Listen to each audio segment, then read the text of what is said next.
Lyca production தயாரிப்பில் அருண் விஜயின் அசத்தலான நடிப்பில் மிஷன் சாப்டர் 1 உங்கள் அபிமான திரையரங்குகளில் வெற்றி நடை போடுகிறது. This Pongal season come meet the mermaid and over 5,000 aquatic creatures only at VGP Marine Kingdom, Chennai. 36 வருட அனுபவம் 23 கிளைகள் கொண்ட சுற்றுலா நிறுவனம் ஸ்ரீ முருகன் டிராவல் ஏஜென்சி. தொடர்புக்கு srimurugantravel.com.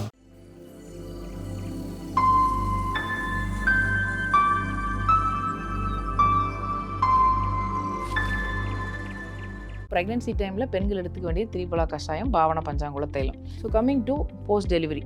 ஸோ டெலிவரி ஆயிடுச்சு அப்படின்னா அடுத்த இம்யூனிட்டி எங்கேருந்து வருது? தாய்ப்பால்லேருந்து வருது. அப்போ தாய்ப்பாலில் வந்து ஃபஸ்ட்டு உற்பத்தி ஆகிற செக்ரீஷன் வந்து திக்காக எல்லோயிஷாக இருக்கும். ஸோ அது வந்து கொலஸ்ட்ரம் அப்படின்னு சொல்லுவோம். ஸோ அது வந்து சீம்பால் மாதிரி. ஆமாம், சீம்பால் மாதிரி. அது த பெஸ்ட் ஃபார் குழந்தைங்க. ஸோ அதை வந்து நம்ம வந்து ஒரு சில ஹாஸ்பிட்டல்ஸில் வந்து டிலே பண்ணி இன்குபேட்டரில் வச்சு அது கூட கிடைக்காம பண்ணிடுறாங்க இல்லையா? ஸோ அந்த மாதிரிலாம் இல்லாமல் அதையுமே வந்து பம்ப் பண்ணி எடுத்துட்டும் நிறைய பேர் வேஸ்ட் பண்ணிடுறாங்க. ஒரு சில தாய்மார்களுக்கு வந்து பால் கொடுக்கணும் ஆசை இருந்தால் கூட, டைமும் இருந்தால் கூட அவங்களுக்கு வந்து பால் சுரக்கிறது இல்லை. ஸோ அந்த மில்க் ப்ரொடக்ஷனுக்கு ஹெல்ப்ஃபுல்லாக இருக்கிறது வந்து prolactin and estrogen. So prolactin rich and estrogen rich foods இதெல்லாம் பார்த்திங்கன்னா நம்ம பால் குடிக்கிறது, அதாவது பசும்பால் எடுத்துக்கும் போது தாய்ப்பால் சுரக்கும். தண்ணி அவங்க 1 லிட்டர் குடித்தா போதுமா? அப்போ டெஃபினட்டாக 3 to 5 லிட்டர்ஸ் ஒரு நாளைக்கு குடிக்கணும். ப்ளஸ் அவங்க வந்து பார்த்திங்கன்னா உடம்பு ஃபுல்லாக நல்லெண்ணெய் தேய்ச்சி பாடியும் கூலிங்காக வச்சுக்கணும். ஏன்னா குழந்தை வந்து எந்நேரம் மடியிலே வச்சுட்டு அவங்க உடலோட ஒட்டிகிட்டு இருக்கிறதுனால குழந்தைக்கு அந்த ஹீட் ரேடியேஷன் போய் நிறைய பேர் குழந்தைங்களுக்கே வந்து ஹீட் பாயில்ஸ்லாம் வருது. அடிக்கடிக்கு சளி பிடிக்குது, இருமல் வருது, காய்ச்சல் வருதுன்னு சொல்லுவாங்க இல்லையா? அப்போது நோய் எதிர்ப்பு சக்தியோட அடிப்படையே vitamin C. So vitamin C இருக்கிறதுலே த ஹையஸ்ட் அப்படின்னு பார்த்தீங்கன்னா நெல்லிக்காய் தான். ஸோ நெல்லிக்காய் வந்து பார்த்திங்கன்னா லேகியங்களாக கிடைக்குது. ஸோ அதுவும் கிட்டத்தட்ட அல்வா மாதிரி தான் இருக்கும். அப்போ குழந்தைங்களும் விரும்பி சாப்பிட்றதுக்கு ஈஸியாக இருக்கும்.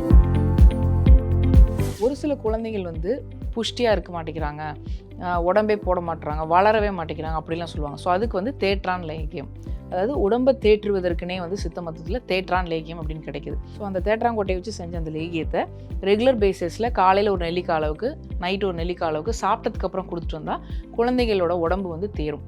ஸோ கூடயே வந்து நம்மளுக்கு இம்யூன் சிஸ்டம் இன்க்ரீஸ் ஆகும். ஐபிசி தமிழ் நேயர்களுக்கு வணக்கம். இன்னைக்கு நம்ம கூட கான்வர்சேஷன்ல இணைஞ்சிருக்காங்க சித்த மருத்துவர் டாக்டர் யோகவித்யா. வணக்கம் மேம். வணக்கம். எப்படி இருக்கீங்க மேம்? மேம், இந்த கோவிட் வந்ததுக்கு அப்புறம் இம்யூனிட்டி பேஸ்டு ஃபுட்ஸ் அதெல்லாம் சொல்லிட்டு ரொம்பவே ஹைப் பண்ணிட்டாங்க.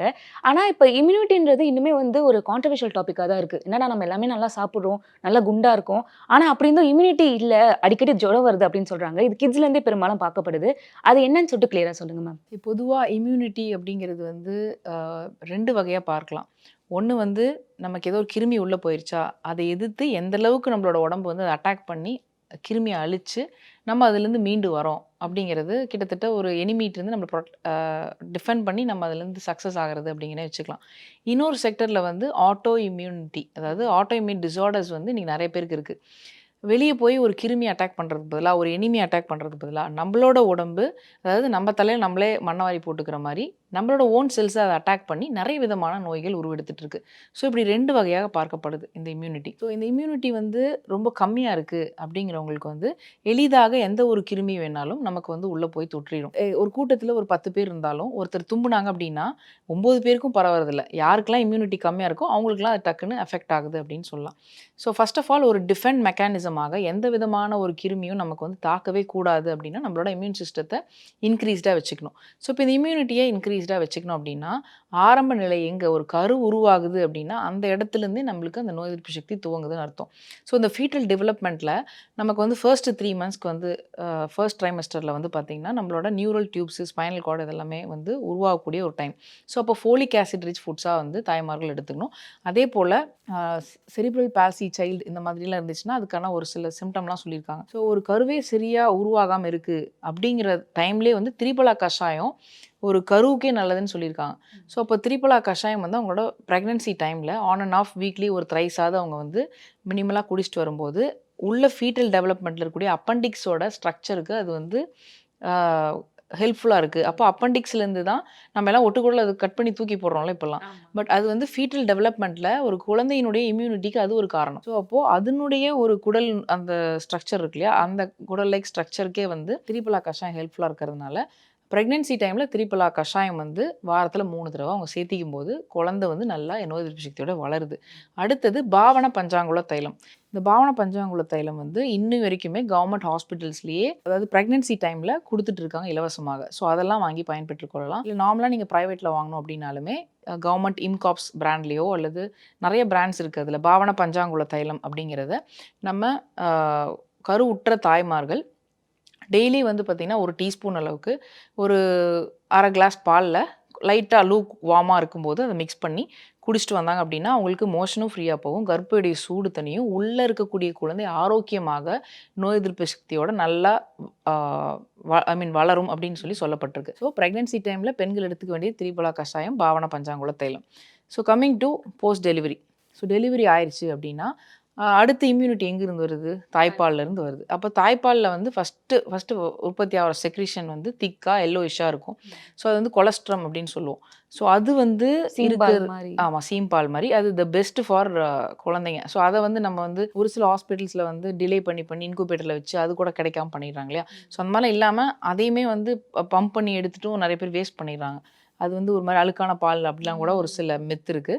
ஸோ அது வந்து கொலஸ்ட்ரம் அப்படிங்கிறது ரொம்ப ரொம்ப முக்கியம். அடுத்தது வந்து கம்மிங் டு மதர் ஃபீடிங். ஒரு சில தாய்மார்களுக்கு வந்து பால் கொடுக்கணும் ஆசை இருந்தால் கூட டைமும் இருந்தால் கூட அவங்களுக்கு வந்து பால் சுரக்கிறது இல்லை. ஸோ அந்த மில்க் ப்ரொடக்ஷனுக்கு ஹெல்ப்ஃபுல்லாக இருக்கிறது வந்து prolactin and estrogen. So prolactin rich and estrogen rich foods இதெல்லாம் பார்த்தீங்கன்னா நம்ம பால் குடிக்கிறது, அதாவது பசும்பால் எடுத்துக்கும் போது தாய்ப்பால் சுரக்கும். ப்ளஸ் ஹைட்ரேஷன் ரொம்ப முக்கியம். ஏன்னா பால்லே வந்து கிட்டத்தட்ட 1 லிட்டர் கிட்ட தாய்கிட்ட வெளியே போகிறதுனால தண்ணி அவங்க 1 லிட்டர் குடித்தா போதுமா? அப்போ டெஃபினட்டாக 3 to 5 லிட்டர்ஸ் ஒரு நாளைக்கு குடிக்கணும். ப்ளஸ் அவங்க வந்து பார்த்திங்கன்னா உடம்பு ஃபுல்லாக நல்லெண்ணெய் தேய்ச்சி பாடியும் கூலிங்காக வச்சுக்கணும். ஏன்னா குழந்தைய வந்து எந்நேரம் மடியிலே வச்சுட்டு அவங்க உடலோட ஒட்டிகிட்டு இருக்கிறதுனால குழந்தைக்கு அந்த ஹீட் ரேடியேஷன் போய் நிறைய பேர் குழந்தைங்களுக்கே வந்து ஹீட் பாயில்ஸ்லாம் வருது, கரப்பான் போன்ற பிரச்சனைகள் வருது. ஸோ தாய்மார்களுமே வந்து ஆயில் பாத் இருக்கிறது நல்லது. அதே போல் வந்து பார்த்திங்கன்னா வெந்தயம் வந்து ஊற வச்சு அந்த தண்ணியோடு சேர்த்து விழுங்கலாம், வெந்தய களியாக சாப்பிட்லாம்.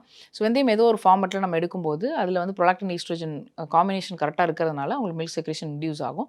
அடுத்தது நான் வெஜிடேரியன் சோர்ஸில் சுறா மீன், நேந்திரம் பழம், அதுக்கப்புறம் நேந்திரம் பழம் சிப்ஸு, இல்லை நேந்திரம் பழத்தை வந்து காய வச்சு பவுடர் பண்ணி இப்போலாம் பனானா பவுடர்னே கிடைக்குது. ஸோ அந்த மாதிரியான கஞ்சி வந்து வச்சு தாய்மார்கள் குடிக்கும்போது அவங்களுக்கு வந்து மில்க் செக்ரேஷன் இன்க்ரீஸ் ஆகும். ஸோ இதெல்லாமே வந்து ஃபாலோ பண்ணலாம். ஸோ மினிமம் வந்து 6 months to 1 year ஆகுது தாய்ப்பால் கொடுக்கும்போது வளர குழந்தைகளுக்கு நல்ல நோய் எதிர்ப்பு சக்தி இருக்கும். ஸோ இதெல்லாம் தாண்டி 6 மாதத்துக்கு மேலே தாய்ப்பாலை குறைக்கும் போது அவங்க உணவு கொஞ்சம் கொஞ்சமாக கொடுக்கும்போது தாய்ப்பாலுக்கு அடுத்ததாக அவங்க என்ன கொடுக்குறாங்க நம்ம ட்ரெடிஷ்னலாக அப்படின்னு பார்த்தீங்கன்னா ராகி. ஸோ ராகி வந்து நீங்கள் முழு ராகியாக வாங்கி தண்ணியில் ஊற வச்சிடணும். ஊற வச்சுட்டு அதை வந்து நெக்ஸ்ட் டே வந்து நல்லா மிக்சியில் அரைச்சிட்டு வடிக்கணும். வடிச்சிங்கன்னா ராகி வந்து பால் மாதிரி இருக்கும். ஸோ அதை வந்து நம்ம கஞ்சி காய்ச்சிட்டு அதில் கொஞ்சோண்டு கருப்பட்டி அந்த மாதிரி போட்டு கஞ்சி ஃபார்மெட்டில் கொடுக்கணும். அடுத்து ஒரு 8 மாதம் ஆகும்போது கொஞ்சம் செமி சாலிட் ஃபுட் கொடுக்கும்போது அதே வந்து ராகி கூலாக திக்காக கொடுக்கணும். இப்போ பால் மாதிரி இருக்கக்கூடியதை கொஞ்சம் திக்காக பண்ணிங்கன்னா கூழ் மாதிரி ஆகிடும். ஸோ அதை கொடுக்கணும். அப்புறம் கொஞ்சம் கொஞ்சமாக 1 வருஷத்துக்கு அப்புறம் புட்டு கொடுக்க ஆரம்பிக்கணும், ராகி புட்டு.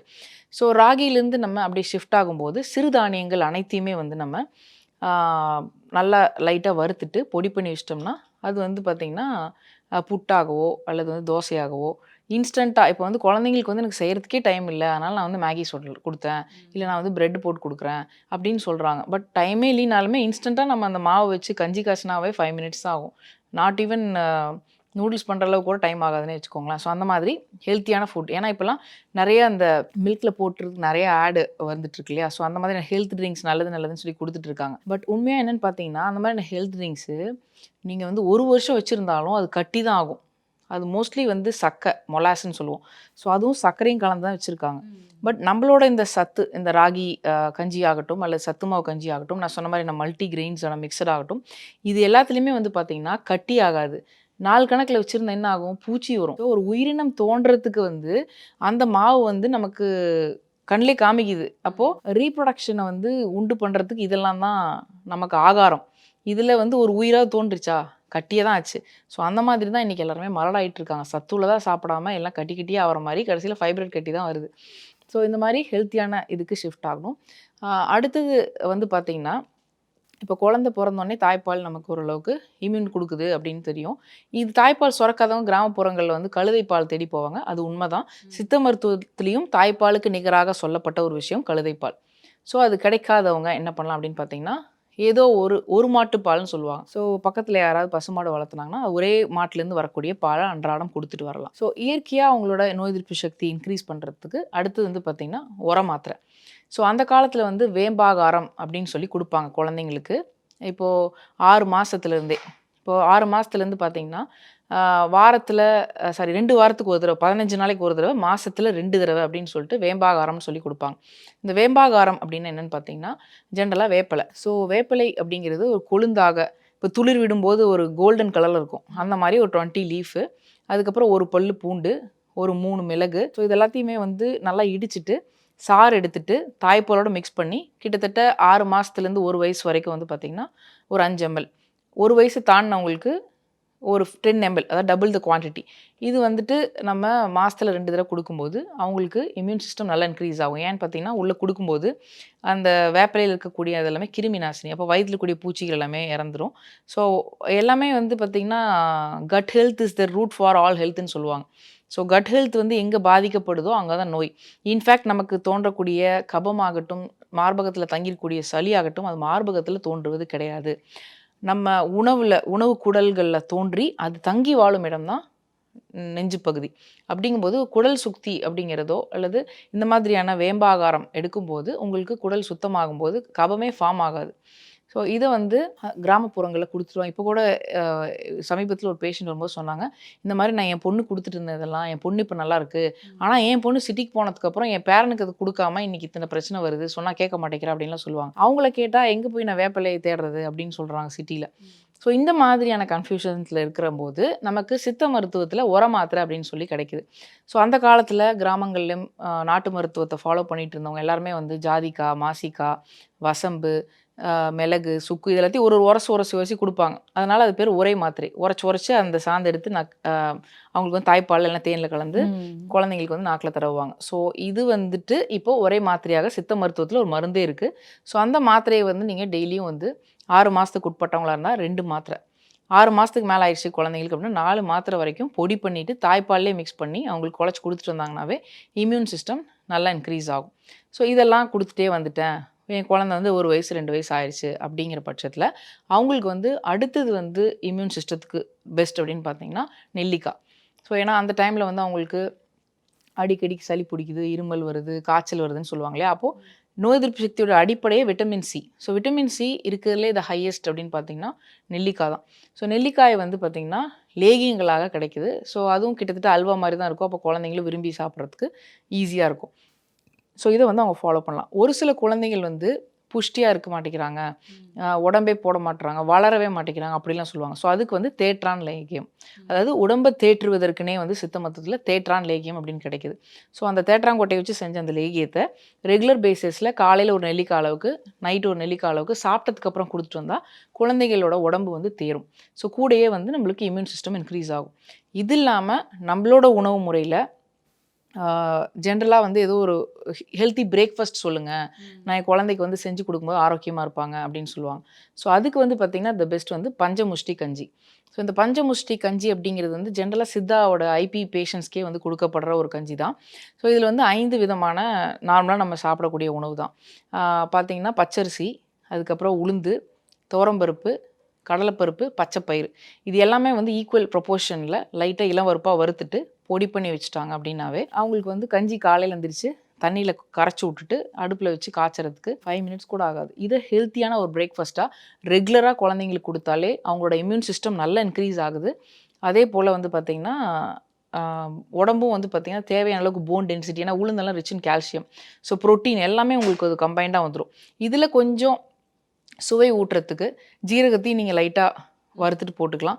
இன்னுமே எனக்கு வந்து டைம் சேவ் ஆகணும் அப்படின்னா உப்பையும் நீங்கள் கலந்தே வச்சுக்கலாம். இப்போ காலையில் எழுந்தோடனே இதை போட்டு காய்ச்சி குடிச்சிட்டு போனாலே ஆஃபீஸ் போகிறவங்களும் சரி குழந்தைங்களுக்குமே இது நல்ல ஒரு கஞ்சியாக இருக்கும். ஸோ அடுத்து ஒரு 5 வயசு தாண்டிடுச்சு, இதெல்லாமே வந்து கொஞ்சம் போர் அடிச்சிருச்சு அப்படின்னா சத்துமாவு கஞ்சி, மில்லட்ஸே வந்து நீங்கள் நிறைய இப்போது கிடைக்குது இல்லையா, சாமை, தினை, குதிரைவாளி, இந்த மாதிரியான எல்லா விதமான மில்லட்ஸு, ரொம்ப ரேர் ரைஸ் வெரைட்டிஸ் இருக்குல்ல, கருங்குருவை, கருப்பு கவுனி, இந்த மாதிரி என்ன கிடைக்குதோ மில்லட்ஸு ப்ளஸ் கிரெயின்ஸ் எல்லாத்தையுமே வந்து நீங்கள் மிக்ஸ் பண்ணி வச்சிட்டிங்கன்னா அதே வந்து பேன் கேக் மாதிரி யூஸ் பண்ணலாம். ஸோ நீங்கள் வந்து தண்ணியில் நல்லா தேவையான கன்சிஸ்டன்சியில் கரைச்சிட்டு கொஞ்சோண்டு தேங்காய் பூவெல்லாம் போட்டு அதில் துருவி கொஞ்சம் ஏலக்காய் கருப்பட்டிலாம் போட்டு மிக்ஸ் பண்ணிட்டு தோசை ஊற்றுனீங்கன்னா அதுவே பேன்கேக்கோட சுவையாக இருக்கக்கூடிய ஒரு ஆகாரம் தான். ஸோ குழந்தைங்களுக்கு இந்த மாதிரிலாம் கொடுக்கும்போது நமக்கு எந்த விதமான சைடு எஃபெக்ட்டும் கிடையாது. தேவையான அளவுக்கு மைக்ரோ நியூட்ரியன்ஸ் எல்லாமே கிடைக்கும். ஸோ இதுலேயே இன்னும் உங்களுக்கு நியூட்ரியன்ட் வேணும் அப்படின்னா எல்லாத்தையுமே முளை கட்டிட்டு நிழலில் காய வச்சுட்டு அதுக்கப்புறம் அரைச்சிட்டு வந்தீங்கன்னா இன்னுமே வந்து டபுள் த அமௌண்ட் வந்து உங்களுக்கு அதில் நியூட்ரியன்ஸ் கிடைக்கும். ஆனால் இந்த மில்லட்ஸ் இப்போ வந்து முளைக்கட்டின பயிரெலாம் டைஜஷன் எதுவும் ப்ராப்ளம் வராதா மேம்? ஏன்னா ஒரு வயசுலேருந்து நம்ம இதை வந்து கொடுக்கலான்னு சொல்கிறீங்க. இப்போ ராகினாலும் டைஜஷன் ப்ராப்ளம் வரும்ல, அதை பற்றி சொல்லுங்கள். ஸோ டைஜஷன் ப்ராசஸ் பொறுத்த வரைக்கும் பார்த்தீங்கன்னா இந்த மாப்பிளை சம்பா, அதுக்கப்புறம் கருப்பு கவுனி, இந்த மாதிரியான ரைஸ் வெரைட்டிஸ் வந்து நம்ம முந்தின நாளே ஊற வச்சு 24 மணி நேரம் ஊறினாலுமே கொஞ்சம் வேகிறதுக்கு டைம் எடுக்குது. பட் சிறுதானியங்கள் பொறுத்த வரைக்கும் ஈஸி டு குக் தான். அதில் வந்து rich in fibre. So fibre இருக்கிறதுனால உங்களுக்கு பொறுமையாக தான் உங்களுக்கு அது குளுக்கோஸாக எனர்ஜியாக கன்வெர்ட் ஆகுது. ஸோ இந்த மாதிரி சிறுதானியங்கள் வந்து நைட்டில் சாப்பிட்டா தான் உங்களுக்கு இன்டைஜஷன் ஏற்படும். மற்றபடி நான் எடுத்துக்க சொல்கிறது morning breakfast R for lunch. அப்படி இருக்கும்போது நம்ம நாள் ஃபுல்லாக ஆக்டிவாக இருக்கும். ப்ளஸ் டைஜஷனுக்கான டைமும் இருக்குது. அப்படிங்கும்போது ரொம்ப ரொம்ப நல்லது. இன்னமும் பிரேக்ஃபாஸ்ட்டாக நீங்கள் சாப்பிட்டிங்கன்னா டைஜஷனும் ஈஸியாக முடிஞ்சிடும். மோரோவர் அந்த 7லேருந்து 9 மணிக்கு நம்ம சாப்பிடும்போது 9லேருந்து 11 மணிக்கு நம்மளோட மண்ணீரல் ஆகிய ஸ்ப்ளீன் வந்து மண்ணிலேருந்து ஆன உணவை நம்ம எடுத்து சாப்பிடும்போது அதை வந்து ஆர்பிசி ப்ரொடியூஸ் பண்ணுறதுனால அது பேர் மண்ணீரல்.